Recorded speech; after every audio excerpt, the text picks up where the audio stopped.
Hello friends, आज की कहानी है 4 आने का हिसाब। ये कहानी अगर आपको अच्छी लगी हो मेरे चैनल को लाइक शेयर सब्सक्राइब जरूर कर देना। एक राज्य में एक राजा रहता था। उसका एक बड़ा सा महल था। उस महल में बहुत सारे कर्मचारी काम करते थे। राजा बड़ा प्रतापी था। दूर दूर तक उसकी समृद्धि की चर्चा होती थी। राजा के महल में हर एक सुख सुविधा की वस्तु की उपलब्ध थी। फिर भी उसका मन अंदर से अशांत रहता था। तो इसका कारण जानने के लिए वो एक ज्योतिष के पास चला गया।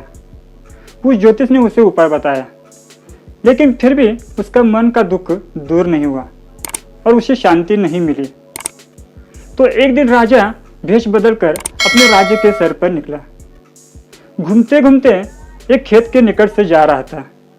तभी उसे एक किसान दिखाई दिया और उस किसान ने फटे पुराने वस्त्र धारण कर रखे थे और वो पेड़ के नीचे बैठकर भोजन कर रहा था। तो राजा के मन में एक विचार चला आया। उसने सोचा कि इसे कुछ स्वर्ण मुद्राएं दे दूं ताकि इसकी जिंदगी में कुछ खुशियां आ जाए। तो राजा किसान के पास गया और बोला, मैं यहाँ का राहगीर हूँ। मुझे आपके खेत में ये 4 स्वर्ण मुद्रे मिले हैं। तो ये आपके खेत में मिले हैं तो ये आप ही का है। किसान बोला, नाना शेठ जी, ये स्वर्ण मुद्रे मेरी नहीं है।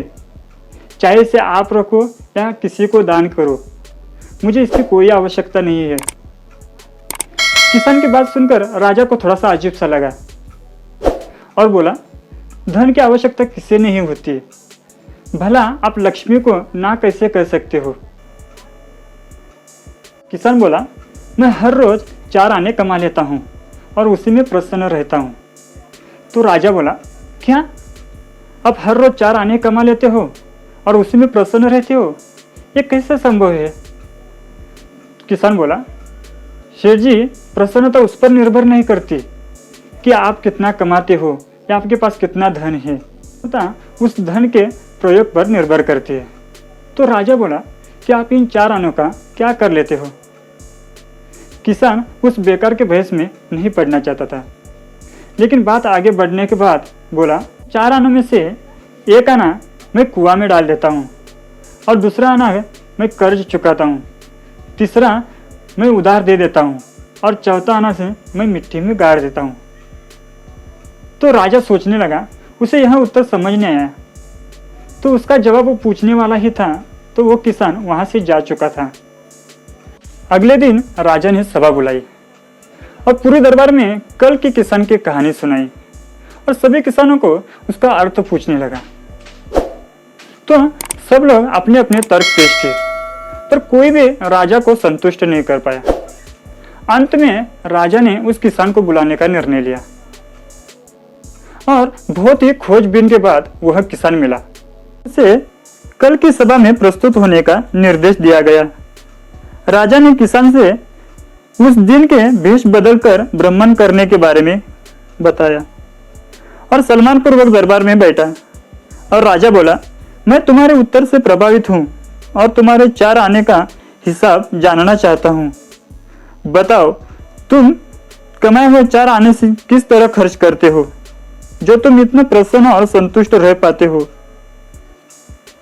किसान बोला, हुजूर, जैसे कि मैंने आपको बताया था कि मैं एक आना कुआं में डाल देता हूँ, यानी मैं अपने परिवार में भरण पोषण में लगा देता हूँ, और दूसरा आना मैं कर्ज चुकाता हूँ।